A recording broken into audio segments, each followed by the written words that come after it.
Bien, donc la dernière fois, on en était ici. On avait regardé les relations intéressantes et importantes pour le transistor bipolaire. Et notamment, on avait parlé de la pente du transistor. Aujourd'hui, on va continuer donc avec le polycope.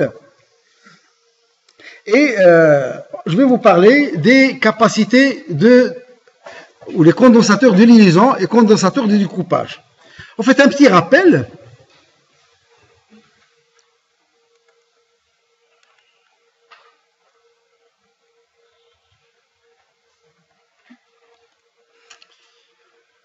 C'est le suivant, c'est-à-dire l'impédance Z d'une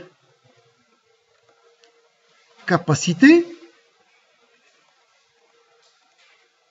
c'est donc ZC est égal à 1 sur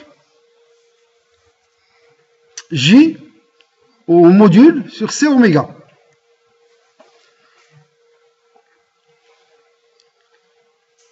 Alors, si en statique,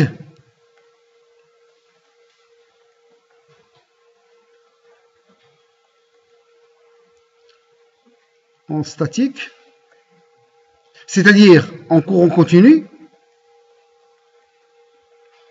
la fréquence du signal, elle est combien? La fréquence d'un signal à courant continu. Pardon? C'est 0. Parce que la période diélo est infinie. Un signal à courant continu, la période diélo, elle est infinie. Donc la fréquence, elle est nulle. Ce qui veut dire que le ZC, il tend vers l'infini. Ah ben c'est une impédance infinie, ça veut dire que c'est un circuit ouvert. Ça c'est très intéressant car il va empêcher le courant continu de passer d'un côté vers un autre. C'est-à-dire vous avez votre capacité. Donc le courant continu, il arrive, il ne passe pas. Ni de ce côté-là, ni de ce côté-là. Il fait barrage au courant continu. Ça c'est très important pour les électroniciens car on va voir dans l'application tout de suite le pourquoi de la chose. Alors si on choisit F grand, où la capacité C grande, ZC, il tend vers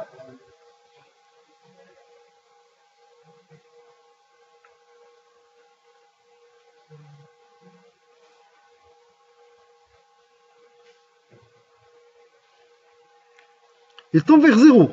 Le dénominateur devient très grand et l'impédance tend vers 0. Donc en dynamique ou bien en alternatif,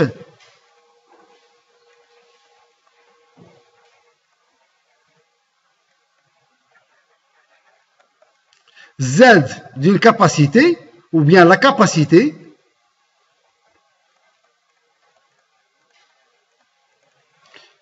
se comporte comme un court circuit.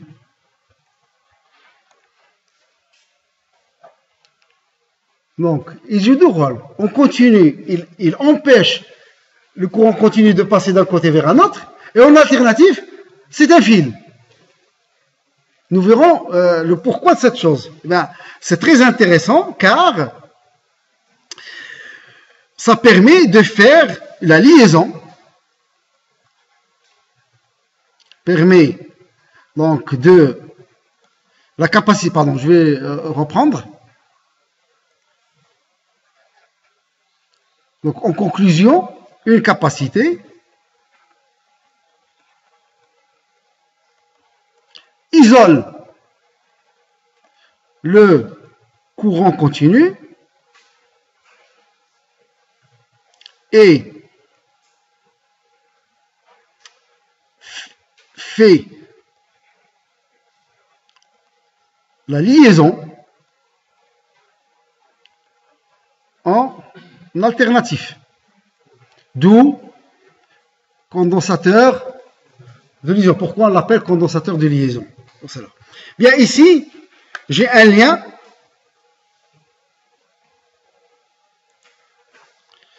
De temps en temps, quand je trouve des choses intéressantes sur Internet, j'essaie de les mettre ici. Donc, pardon.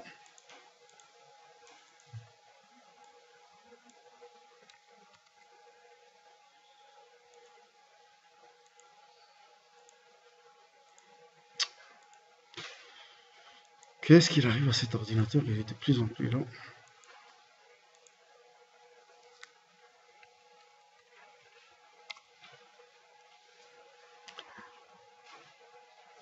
Là, vous avez donc, vous avez le lien, vous rentrez dedans et vous avez une petite explication sur qu'est-ce que c'est qu'on appelle le condensateur de liaison. Un montage électronique qui est souvent constitué de différents étages.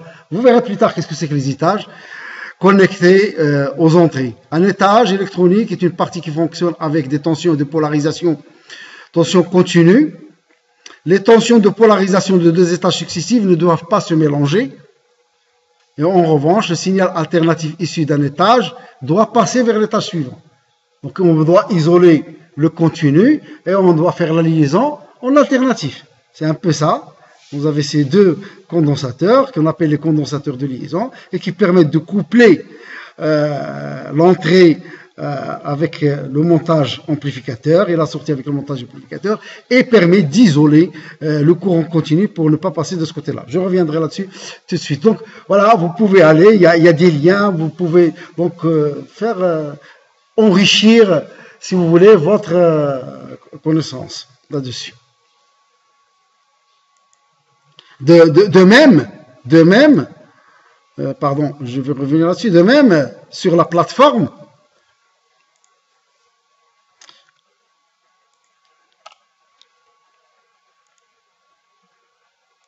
non, enfin bref, c'est pas grave.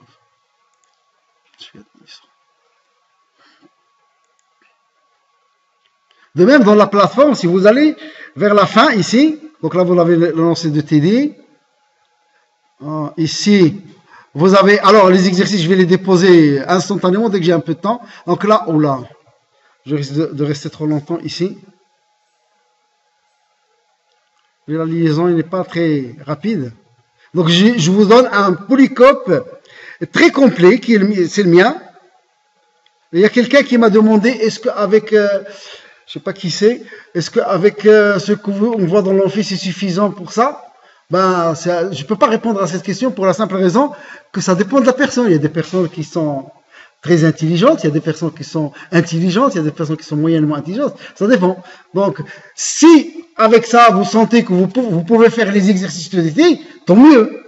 Si avec ça, vous avez des difficultés, par exemple dans le cours, vous pouvez me poser soit des questions, soit vous allez, par exemple, à ce que je suis en train de charger là. Ou bien, sinon, vous pouvez faire des exercices supplémentaires que je vous donne. Ici, c'est le chapitre 1, mais très complet. Donc là, je vous donne, il y a énormément de choses. Si vous avez des problèmes quelque part, vous rentrez là-dedans. Et puis, on va vous parler. Alors, je pense que moi, que j'avais fait les capacités de découplage, c'est pas dans ce chapitre, mais c'est dans le chapitre suivant. C'est dans le chapitre suivant, tant pis pour moi. C'est pas ici. Capacité de découplage, c'est dans le chapitre suivant où je les détaille. Bon.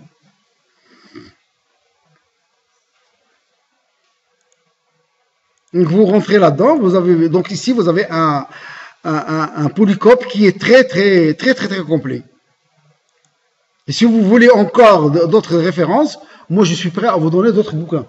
Seulement, vous allez avoir une tonne de bibliographie et vous saurez plus à quoi s'accrocher. Donc la première des choses, c'est le polycope, c'est celui-là, c'est celui que vous avez. Le cours que je vous donne, donc vous répétez, vous revoyez.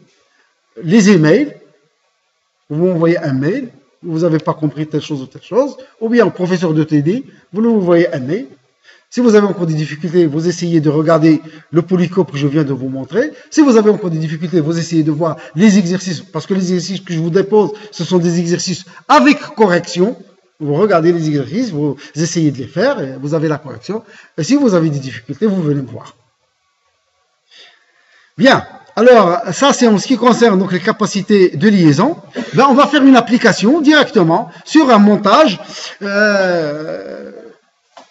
émetteur commun. Donc voilà, je prends le montage émetteur commun que nous avons ici. Donc ici, la première des choses, nous avons un VCC à ce niveau-là. La résistance RC. La résistance RE. La polarisation par la résistance de base R1, la résistance de base R2,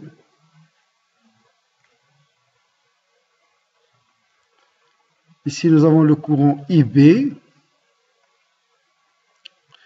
ici donc nous avons de ce côté-là, nous avons le circuit d'entrée.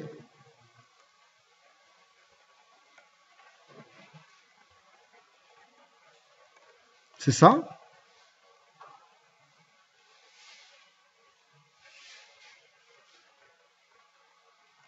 Ici, nous avons la tension EG.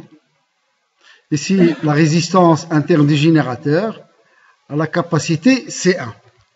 Et donc, on va rentrer ici. Ici, la tension d'entrée qu'on appelle le plus souvent VE.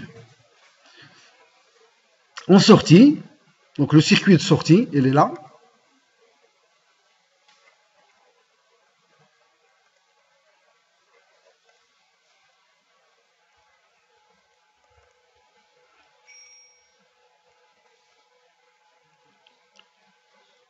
La résistance de charge RU, le courant de sortie IS, la tension de sortie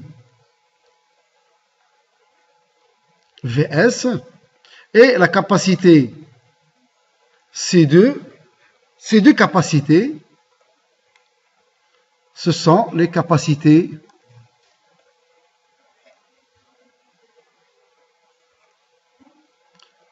qu'on appelle les capacités de liaison.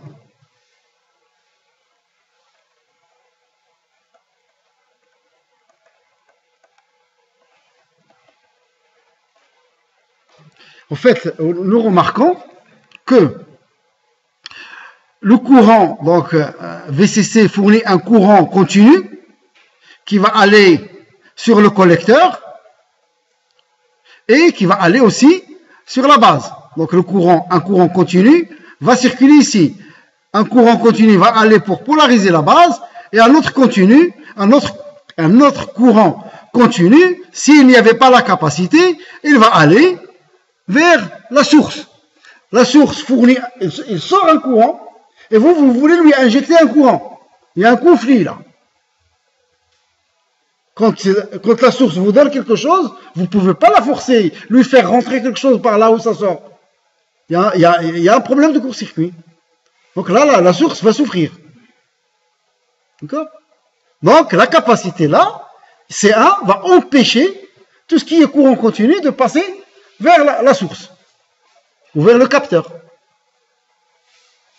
De la même façon, ici, pour la charge RU, supposez que vous avez un haut-parleur. Un haut-parleur, si vous regardez derrière le haut-parleur, ils vous mettent une résistance ou une impédance de 8 ohms. Vous regardez, je cherchais un haut-parleur, n'importe lequel, et vous regardez derrière le haut-parleur, vous avez son impédance.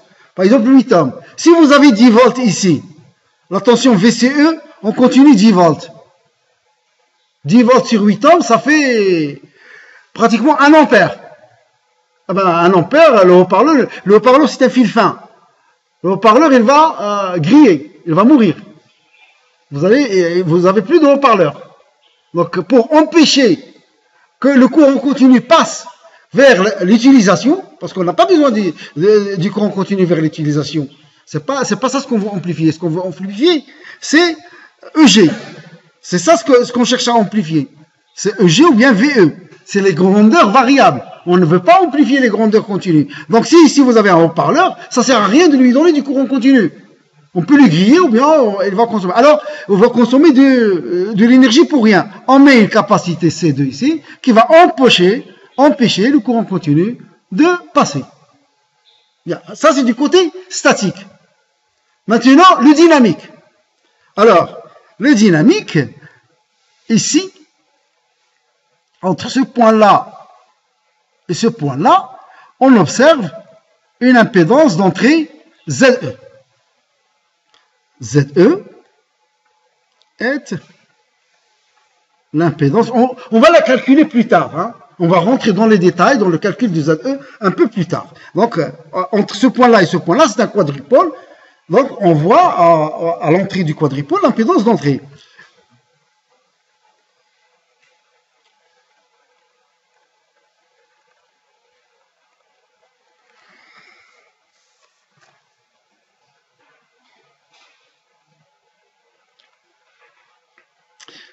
De la même façon, ici,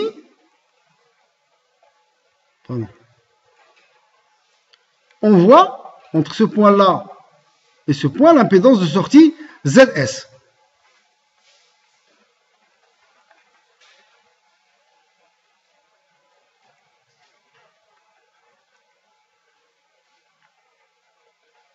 On va revenir sur ces impédances un peu plus tard. Bien. Alors, si je choisis C1 et C2, très grande valeur,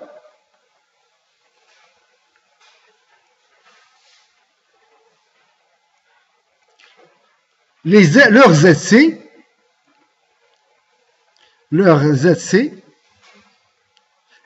sera très faible devant ZE et ZS, tel qu'il se comporte comme un fil. Autrement dit ici, pour l'alternative, hein, pas pour le continu. Pour l'alternative, on a ça. Et donc, tout ce qui est alternatif, tout ce qui est variable, va passer vers l'amplificateur pour être amplifié. Et une fois qu'il est amplifié, il va passer vers la source. Donc, on supprime, on enlève tout ce qui est continu et on laisse passer tout ce qui est alternatif. Donc, c'est ça le but des capacités de liaison.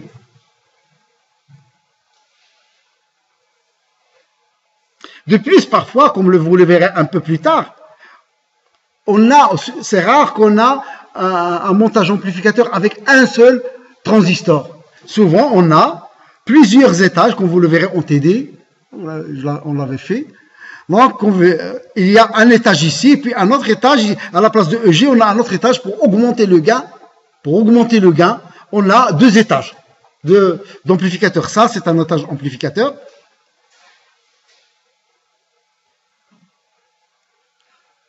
Ceci, c'est un étage ampli.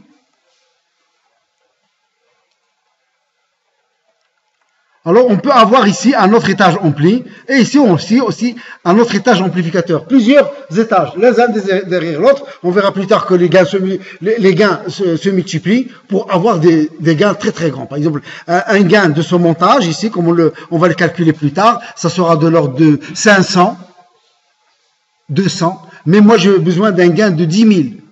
Un seul étage ne suffit pas, donc je peux mettre un premier étage, un deuxième étage, etc. Et à ce moment-là, le courant continu de cet étage ne doit pas venir passer vers cet étage. Sinon, je vais perturber le point de polarisation, comme c'est dit dans le polycope. Et de la même façon, si je mets un étage ici, la tension ici ne doit pas venir perturber la tension VBE. Alors, je mets des capacités pour isoler les étages entre eux. Ça, on le verra plus tard lors de l'application de on dirait, lors de l'application des amplificateurs. Je vous donne ça.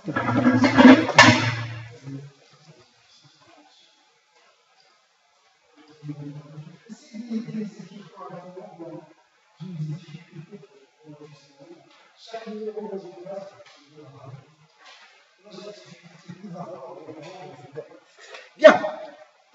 Est-ce que vous avez des questions? Est-ce qu'il y a des questions? Est-ce qu'il y a quelque chose qui n'est pas clair?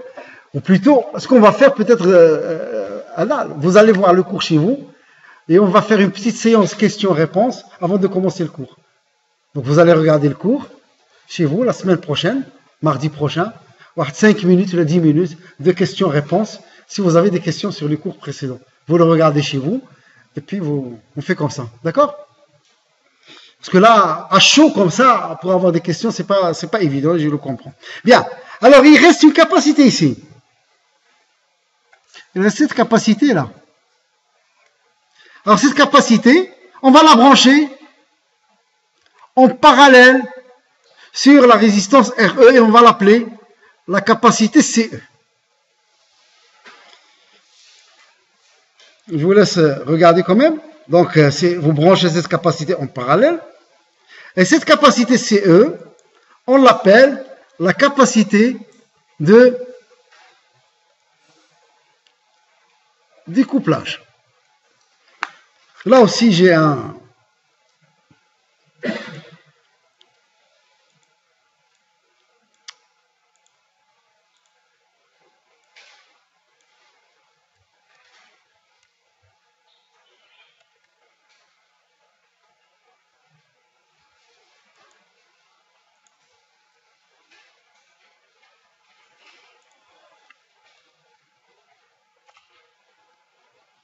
Voilà, donc, ici, un condensateur de découplage est un condensateur généralement céramique, bon ça c'est, on n'a pas besoin de grande précision, relié entre la pâte d'alimentation d'un composant et la masse du circuit. Il permet d'évacuer les harmoniques des hautes fréquences vers la masse et augmente l'immunité électromagnétique du circuit sur lequel il est installé. En effet, le module de l'impédance de condensateur de la capacité C de la forme 1 sur C oméga, c'est ce qu'on vient de voir. Donc, plus la fréquence est élevée, plus l'impédance est faible, ça va devenir égal à 0. Donc, il permet l'amplitude, limiter les amplitudes des perturbations. C'est un peu compliqué, parce que il vous manque un certain nombre d'éléments de langage pour comprendre ceci. Ceci fait partie du chapitre 2. Par contre, moi, je vais vous l'expliquer d'une autre façon, plus simple,